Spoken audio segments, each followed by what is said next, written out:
The Spurs are headed to the NBA Cup Quarterfinals. What does it mean for this team and its development? And some more Wemby injury news.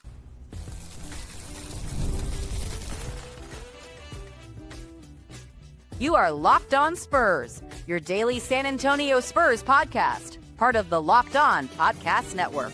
Your team every day. Hey, welcome back to Locked On Spurs. We're in the Locked On NBA Network. I'm your host, Jeff Garcia, Spurs writer for Kansas City, San Antonio. As always, I'm glad to have y'all back. Hope you're having a great day. And we thank y'all for making Locked On Spurs your first and only spot for all things silver and black. Keep on coming here to Locked On Spurs every single day. Be an everydayer. And if you are an everydayer, we appreciate it. Hey, today's episode is brought to you by Game Time. You want to go download the Game Time app, create an account, use code LOCKEDONNBA for $20 off your first purchase. All right, boys and girls, what are we talking about today? The NBA Cup. Your Spurs are headed to the quarterfinals. We're going to talk about what does it mean for this young team? What does it mean for the development? We're going to look at the bracket. We're going to look at the bracket, who the Spurs have to take on, and the rest of the field. And the Spurs capture an NBA Cup title. We'll talk about that. And then catch up on the latest on the injury news regarding Victor Wembanyama. He's still out, but I got a question for our guest about Wemby and his injury status. Stand by for that. Let's go to bring in our guest, everybody. It may not be Monday, but Matt Guzman is here. See, Wednesdays with Matt doesn't have the same ring. Doesn't have the same ring. Yeah. But nevertheless, you're back. To Will. That's all that matters. Yeah, exactly, to William. No, but all kidding aside, Matt, again, we're just thankful that you are here to take time out of your schedule and join us to talk all things San Antonio Spurs. He's with Spurs on Sports Illustrated. Make sure to follow him on X at MattGZMA. You see it on your screen right there if you're watching on YouTube. Matt, how you doing? Doing well. Thanks for having me back. Thanksgiving was fun, and I bet. Looking forward to the holidays. Obviously NBA Christmas. That's one of the best days of the year. Yeah, it is. Yeah, Spurs are playing on Christmas, so feels like that's going to be a norm like it was back in the day. But Christmas is still a few days away. Let's talk about what is around the corner, and that is the NBA Cup. For y'all, those y'all don't know, and I know everybody pretty much knows now, that your Spurs are in the NBA Cup quarterfinals. By the way, Matt, what is it with Spurs and Denver? Every time there's something on the line and it's Denver, the Spurs win. NBA Cup group win, it's on the line, Spurs win. Denver on the line, playoff positioning, the Spurs win and cause them, to not repeat. But I look at this Spurs team, and for them to go into Denver, not only beat Denver, but then clinch the Group Cup West Group C to advance to the quarterfinals and knock out Denver. I mean, this is just even if the cup was not on the line, just the fact they beat Denver in Denver, not 100%, Joker on that court. I mean, that's just a testament to the team. But nevertheless, when I look at this fact that the Spurs are going to the quarterfinals, I think it's good. They are excited. Mitch Johnson said after the game, something to the effect of, he goes, I don't know what's going on with this cup thing, but those guys are excited in the locker room. So the Spurs know what's on the line, a chance to prove themselves a little earlier in the season that they are a legit team, that they are a team that can play under, at least in this case, playoff/cup situations, as we'll see who the team is in just a few minutes. Matt, overall, if you needed a sign of a stepping stone that this team is growing before our eyes, I think this was one of them. What do you think? Absolutely. And it's funny because, I've gone back and forth between, going to games in December, and I've always been able to count on a pair of games in San Antonio because the Spurs didn't make the knockout round. Mm-hmm. And so, this year, obviously, I to be honest, I didn't quite realize that they had a chance to clinch with a win over Denver. I didn't realize that that's how it was trending. All of a sudden, it's a winner take all, and they did it. Without Victor Wembanyama, they managed to go into Denver, like you mentioned, and get it done. And I think it's not only proof that this team is growing, and learning each other and finding ways to win games without their starts. The depth around Victor. Oh yeah, not counting him is really taking a step forward. It's, like those two guys on the screen, Keldon and Julian, came up huge. Harrison Barnes had a great game the other day. Dylan Harper's back. And I think that that's just a testament to what the Spurs are building around their star player. And I know we talked about it, I think, all the way back in Summer League. Are the Spurs building the right team and roster around Victor? Yes, they are. Mm-hmm. And I think it's really starting to show. And I think that's huge for this group. Yeah, exactly. As of this recording, we do not know Victor will play in the NBA Cup. He's still out. More on him later. But again, stepping stone to show this team is maturing before our eyes. Check. Another check box on the list is that they know that this is a chance just for them to show out that they are a team to be reckoned with in the West. Look, don't need what? How many teams made the quarterfinals? Like 8, I think. So for them to be a part of that 8, 4 in the West, 4 in the East, I believe, it's just tremendous. They're up, up over the Thunder now. I mean, Thunder might as well just give them the NBA title at this point. I mean, the way they're playing. But they were there with the Thunder, they're there with the Lakers, and then the Spurs themselves. I mean, just overall, just that they are among some of the better teams at an early phase. And the fact that's reflected in the NBA Cup is a good thing. Speaking of the NBA Cup, remember when it was created and it was kind of like laughed at, like, oh my God, what is this? And when was it the Lakers? They put up the cup banner. One of them. If the Spurs win the cup, should the Spurs do that as well? Put up an NBA Cup banner at the Frost? What do you think? I think they will. And, I don't think they're going to celebrate it. They're not going to make a big deal out of it, but I think they will. I've always kind of been against that idea, but, I'm not the one on the court. I'm not the one, who actually has to play for it. So I know, right? But if that's what they feel like, if they feel like it's worth celebrating, then do it. But sure. I think it's always it's a little silly to me, I guess, to have that and make it a big charade, Yeah. And let's be honest, Matt, what's really at the line is, yes, some pride, but it's a lot of money too. If you watch the video that the Spurs released after they clinched the cup, one of the last things you will hear in the background is some player say, "Where's the money?" or "Where's the check?" or like that. So look, it's a lot of money on the line.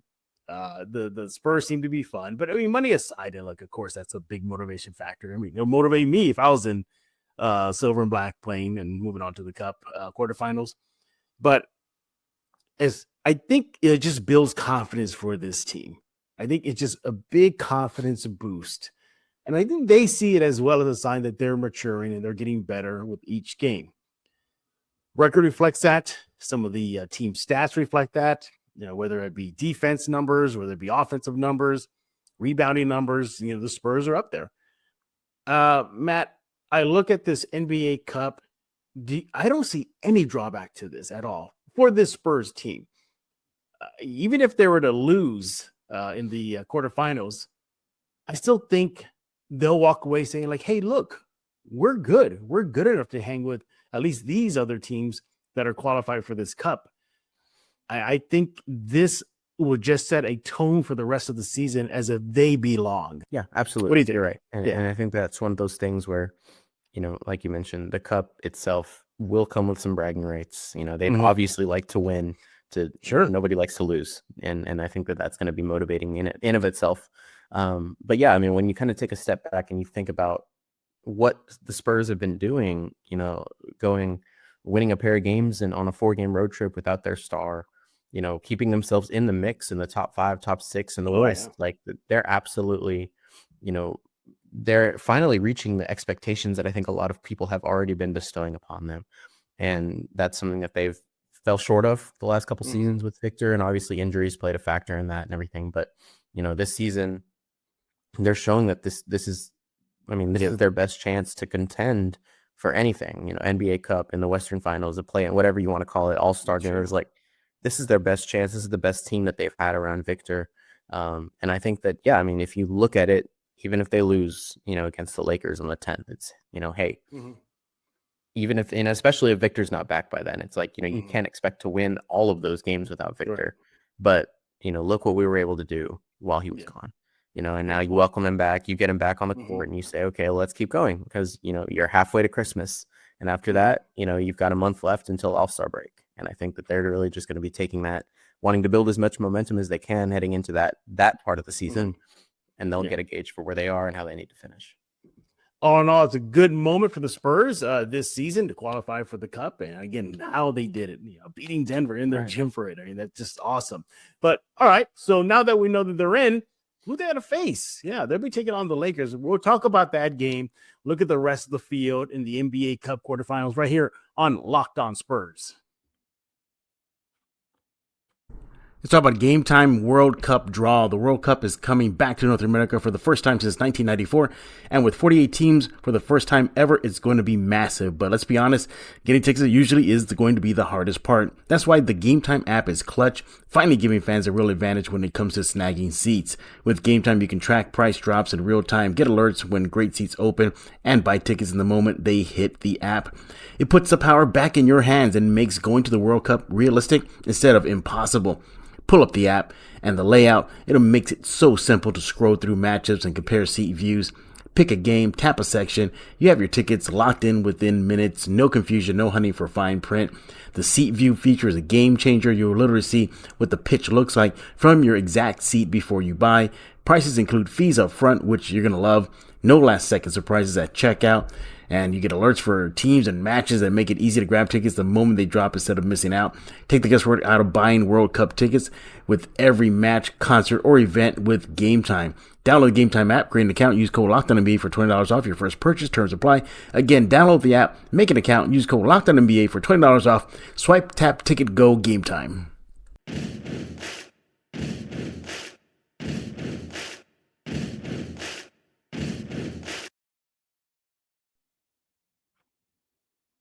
We're back right here on Locked On Spurs, joined by Matt Guzman with Spurs on Sports Illustrated. Make sure to follow him on X and Matt GZMAN. More on that later. We're talking about the NBA Cup, and your Spurs are in the quarterfinals. And now to find out, and I think y'all know by now, who they'll be facing in that quarterfinal game. I believe it's next week, right, Matt? They go against the Lakers. That's right. I think, yeah, exactly a week. Yeah. So next week, they'll take on the Lakers in Los Angeles. I don't know how that works out. Why did Los Angeles get to host it, not the Spurs? I don't know. I think it has to do a lot with the point differential. Okay. Or they could have had a 3-1 record, or 4-0 record. Right. I didn't look too closely. I just saw the Lakers with a 2 seed. So I think a lot of it has to do with differential. Well, regardless, the Spurs will be taking on the Lakers, no matter how you slice it, home or away. It is right on the corner. Now, I think the fact that LeBron and Luka are on the squad should, make the Spurs, really bring out their A game, just them two guys alone. But you throw in Austin Reaves in there, who's been playing really good this year. And this Lakers team, kind of a rough start, but, they're winning of late. What do you think about this game? You think in Los Angeles, it will be a star game? It will be a broadcast. I think it's a prime game. So all the lights and cameras and spotlights will be on this game. You think the Spurs, this young Spurs team, will succumb to the bright lights? What do you think? I think the thing that I took away from the last time they went to Los Angeles, was they are ready to play against this team. They caught a lucky break because, neither LeBron or Austin Reaves were playing. Yeah. And Austin Reaves has been ridiculous this season. And I think that's a testament to what they've got going over there, but absolutely what I saw from that road game when they went to LA, they were 2 Champagnie free throws away from taking it overtime. And I think that's, without Victor too, because he'd fouled out in the last couple of minutes of the game. I think that it's doable. I think that this team, knows where it sits as far as, it needs to get rebounds. It needs to find ways to slow down guys like DeAndre Ayton, who have kind of made that team a little bit better this season. And they've obviously been on a hot streak. So you're going to go into that game facing a team at home who's really, really, who's riding a wave. And I think the Spurs historically have not been great about, building their own momentum and keeping it. They've preached, keeping away from the highs and lows this season, the peaks and valleys. And so I think, it's going to be a tough one for sure, especially because LeBron and Austin are back. But it's definitely winnable, especially if they add Victor to that mix. It's a winnable game. I think that the Spurs and the Lakers are talent-wise on par. I think they are both very comparable teams in the West this year. So I'd be interesting to see how that game goes. It should be a good one. I don't expect it to be a blowout either way. Yeah, either way, I don't expect it as well, too. It is ironic. I think it's ironic just how things lined up. Is it at the end of the season and the playoff positioning comes around, it might come down to the Lakers and Spurs fighting for that 4 or 5 spot around there, right? It could come down to them because who the usual suspects are right now. It's OKC. Seriously, just should we end this conversation there? But it's OKC, Denver, Houston. I guess you throw in Houston in there. And then you start thinking all right, well, who's up next? Is it Phoenix? Do you see Phoenix vaulting? Is it the Lakers? Is it the Spurs? You know, all three of those teams make a strong case for that 4 or 5 spot around there. So the Spurs are going to be in the mix. So I think this is also a good chance for the Spurs to send a message to the Lakers if it does happen to shake out that way. Like, hey, I know it's not a playoff situation, but in a very at least amped up competitive setting, an NBA Cup game, we can handle you guys. And I hope the Spurs send that message as well. Hey, Matt, who else is in the field? I know it's OKC, Spurs, Lakers. Who else is on there? Yeah, so Thunder, Suns, Lakers, Spurs on the west side. And on the east, it's Magic, Heat, and Raptors, Knicks. I've been incredibly impressed with the Raptors. I could see them making a run on the west or on the eastern side. But I mean, there's a good chance that if the Spurs win against LA, then their reward is to face the Thunder with a chance to go to the NBA Cup. And I'd welcome that. I'd be very interested in what that looks like. It'd be the first time they play, so you never know, but that could be that could be a very short-lived path, if they go on to beat LA. Yeah, and even if they beat LA and just advance to the the West Cup Finals, then again another pebble in the bricks that they're laying to get better. At the end of the day, when they are up there with OKC and your Denver's, they're inching that way. But you can't go to Minnesota and lose a game that you had in your hand and let it slip away the way they did. So there's still some things they need to work on. They're not dominant, like just crazy dominant like the Thunder. They're not scary good like the Nuggets. But they're inching up there. And so I think this is a good message to send to the rest of the field, the rest of the West. Like, hey, we're in this. We can beat the Lakers. Who up? It's the Thunder. Bring them on. Just bring on the Thunder. Right. And let the chips fall where they may. Ultimately, Matt, I think just for the NBA Cup itself, in the short time that it's been introduced, it's come a long way. It was made fun of when it first was introduced. You fast forward to this season, it's slowly starting to get embraced, isn't it? It definitely is. And I think it's because, when you're a fan of a thing, a fan of a league that's been the same for years and years and years, something changes, you don't like it naturally. And so I think it was definitely a bit of an adjustment, especially because I think at first they were really confusing about how it was going to work. And it was. I remember that. What do you mean we have groups and only Fridays and Tuesday? Like it was very confusing. I think it's, as the years have gone on, it's been, okay, I understand how this works now, and it's kind of cool to see, a random team make a run and all of a sudden they've got a cup title, and so I think it's been definitely embraced. There are still things to iron out. I know the Lakers, I think for the second year, have ditched their court for at least one of the games because it was too slippery. I've heard players not liking those courts. Sometimes the viewers, that's the thing I hear the most is like, especially the team like the Rockets and the Raptors, the red is kind of really, really aggressive. Yeah. But I mean, it definitely has been, I think personally, it's a nice addition. Because it doesn't harm anything. Might as well add a little bit of stakes to that early part of the season that doesn't typically get much love. Yeah. So I think it's a cool little addition just to kind of spice things up, change it up a little bit. Yeah. And for those of y'all had your eyes open, this cup tournament style was on the radar for years. You look back, the NBA G League started introducing it before it adopted into the NBA. They do their, I think it's called like the President's Cup or something like that to start the season in the G League, and then they start the regular season. They kind of flip it like that. And then the former NBA 2K League, they were starting to do in-season tournaments as well. So the NBA had this in-season vibe for quite some time, and now it's adopted in the NBA. And I think this year it finally was starting to get more embraced by the fan base. So I mean, fans were talking about like, oh, what's the point spread? I mean, I haven't heard that in ever. Is it a cup game? And you would hear that. So good job on the NBA for getting this thing together. But you're right. The change sometimes meets resistance, but eventually gets embraced. Here we are. We'll see if the Spurs can do it. I'm expecting a slugfest. I think it'll come down to the wire. Hopefully Vic is back by then. I hope. But if not, you think he has to be back by Christmas. But you know what? Let's talk about that. Let's talk about Victor Wembanyama. Might as well segue into that. Coming up next, the latest injury report. Same old. But I have a question to ask for Matt about Victor and his injury. So about that coming up next right here on Locked On Spurs. What if sports were traded like markets? Now you can put your sports IQ to work in real time with Robinhood Prediction Markets. It's not you against the house. It's you participating in a live market. You can buy or sell positions live all game long. Use your sports knowledge in the moments that matter.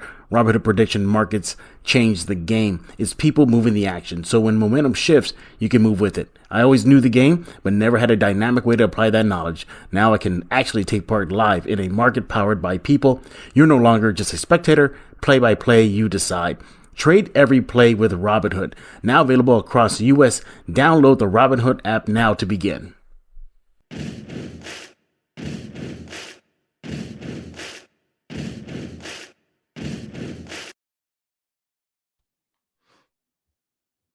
We're back, joined by Matt Guzman with Spurs on Sports Illustrated. He is on X at Matt Gzman. You see that on your screen if you're watching on YouTube. We're talking about your silver and black. I guess injury report time. No surprise. Victor Wembanyama continues to be out. He did not play last night versus Memphis. It's unknown if he'll be playing the next game tonight versus Orlando. Probably not, but nevertheless, he's still out. Matt, I guess my big question here to you, I'll let you tackle this one first. Should we be worried about this? Do you think this is an injury that's lingering and should cause maybe you, me, a little bit of pause? Or do you think this is just the Spurs being the Spurs and being hypersensitive to the protection and the health of the players? I think it's the latter, and I think I would prefer it to be the latter too. I'd like to be right on that. Obviously, it's one of those, you look at what happened to Harper, the same injury suffered on the 2nd of November. He was back by, early December, just about a month after, Yeah. And so I think, that's something that the Spurs are going to be very, very, very cautious about, especially when it comes to Victor Wembanyama. You talk all this and you've seen all the things about how the Spurs are the Spurs, and the medical team is always going to be very cautious, and they'd rather be too short than too long, too long than too short, all these things. But, all of that is multiplied when you throw Victor into the mix, because, they're going to do everything that they can to avoid a major injury to this guy that's supposed to be the foundation of their team for 5, 6, 7 years, and so, even if it is a little calf injury, they're going to take as much care as they possibly can. They're going to make sure that he sits out and gets properly recovered. And they're probably going to tell him, look, I know you want to play, but you can't. You cannot risk that. Even if you think it's nothing, we don't know. You never know what happens until you get into a game and you start playing at the speed that those guys are playing, at the same level of physicality. So you never want to take that risk. And I think the Spurs are definitely not willing to take any kind of risk when it comes to Victor, who just suffered a season-ending injury last year, albeit, that was completely disconnected to this. But, they want to do everything that they can to make sure that he's healthy. And so I think it's more of them just being them and less of, something happened or he's injury prone. I don't think it's any of that. Yeah, I'm with you. I think it is the Spurs being the Spurs and just taking care of their marquee player, the guy that fills seats at the arenas, home and away. Right. It just makes sense. And the players say this, but I think everybody can see it. Yeah, the NBA is a business. And if you're looking at it from a business lens, Victor is your high value stock. He's your stock. He's what makes shareholders happy. And you keep that. You keep protecting that asset. And that's what it is. As simple as that. And I don't think he's injury prone. I think last season is just one of those freak things that happened, with the blood clot. And that wasn't because he got hurt during a play. It was just they discovered it. So good thing they caught it. But relatively, you think about from his freshman year till now, he's been relatively major injury free. Yeah, he had that freak accident. Remember when he stepped on the ball boy's foot during a warm up? Right. And they held him out. Again, that was a freak accident. The blood clot, freak accident. This is probably the closest you got to a legit injury that's impacted him since he's been a Spur. And I'm pretty sure if you give him a uniform right now, he'll go out there and play. But absolutely, look, this is the same team that told Tim Duncan, sorry, you cannot play. Although Devin Brown, our colleague here at Locked On Spurs, he says that the Spurs tried to pull that on Duncan a couple of times, and Duncan told them, try to stop me. So, but I think Victor understands that his the long-term goal is what's in play right now, not the short term. Yeah, I think that's what he sees. The Spurs reflect that with him, and they understand each other. It's not the short term; it's the long game, and the long game is titles. They can't win titles if he rushes back to the court and he gets hurt and something worse. And considering just his physical makeup, historically, we all know this, Matt. Those guys about that size don't last that long in the NBA. So you want to maximize his shelf life, and that's what you're seeing right now. But I'm not too worried. I know you will go on social media right now. He's injury prone. Oh my God, he's this and that. No, not at all. Not at all. He keeps himself in shape. He has the best doctors, the best trainers. He eats right. He sleeps early. You don't see him out partying at all night hours and nothing like that. He knows what he has to do, and that is getting the job done. But when do you think he'll be back? What is your speculation? I think, like there's no really way to tell. I know. Which is crazy. It's hard. Yeah, it's tough. When you look at the timelines, Harper was injured on the 2nd, back on the 26th, a little under a month. Victor was injured on the 16th. So, you'd like to think that the 10th would line up right around there, but maybe you add a week because he's Victor and it's the Spurs. He's definitely back by Christmas, 100%, but I still think that there is an outside chance that he's good to go for the 10th at the Lakers for the NBA Cup. I think by that point, his return will be imminent, if not the next game. But, like I said, there's no real way to tell with the Spurs. And I think something I wanted to stress too, I've been seeing these comments, something under my stuff, under other people's stuff. They're like, well, it just doesn't make sense. Victor should be back sooner because his injury was not as bad as Harper's. I'm like, well, how do you know? Yeah, how does anyone know what his, we don't know if he suffered a very minor setback that, he's going to take an extra week. We don't know. Every player is different. Every injury is different. And even if it's a calf strain to all 17 guys are going to have different roads to recovery and to coming back to the court. So, there's nothing that we can really say for certain as far as, the severity or anything that goes into that. But I think if I had to place money on it, which I won't be placing money on it, but if I had to, I would not put him in that game on the 10th, but I would put him back pretty soon after that. Yeah, for me personally, I got him either on Christmas game or maybe a day or two before, a game or two before, just to get him going, warmed up for that game in Christmas. And also, too, another factor in it. Look, I'm pretty sure the rest of the guys, they made it very clear, they like to have the big guy back, but they're playing pretty well without him, and that should give him confidence to be like, I don't have to rush. This team is playing really good. They split the road. The recent road series 2-2. They didn't get clobbered. The only time they really got clobbered was in a half versus Phoenix, and then they just let it slip against Minnesota. But for them to go to Denver and beat Denver on a cup game that was on the line, clinching the group. And then you go to Portland and handle business there. They really took care of business. Yeah, I think the fight, even before the road trip too. They were a beating team. They were beating Atlanta. They were on a roll. So from Victor's viewpoint, he's probably saying, like, I know these guys are pretty well. And you know what? And I'm also glad too that this team is learning how to cope without Victor, because he's like a big safety blanket for them. Defense, if somebody beats you, Victor's back there. Offense, I can't find my shot. Let me dump it off to Victor. This is allowing them to be better individually and collectively. So when Victor does get into foul trouble, or he fouls out, or maybe he can't make a game in the future, they know what it's like to live without Victor and play well and get W. So hopefully Victor will be back ASAP. He is Matt Guzman with Spurs on Sports Illustrated. Follow him on X at MattGZMan. Matt, what's going on in your neck of the woods? Yeah, I'm finishing up a story on the Austin Spurs coach, Jacob Chance. Had a chance to go and be in Austin and ask him and all his players about him, and obviously talk to Mitch a game before I left to go back to Austin. So, looking forward to telling that story about where he came from. Turns out he's really close with Matt Nielsen. Yes, he is. Who obviously has been around the Spurs for a very long time. So I'm looking forward to telling his story. Yeah. If you need more information, Matt, just go back a few episodes here on Locked On Spurs. He came on as a guest. And great. He Yes.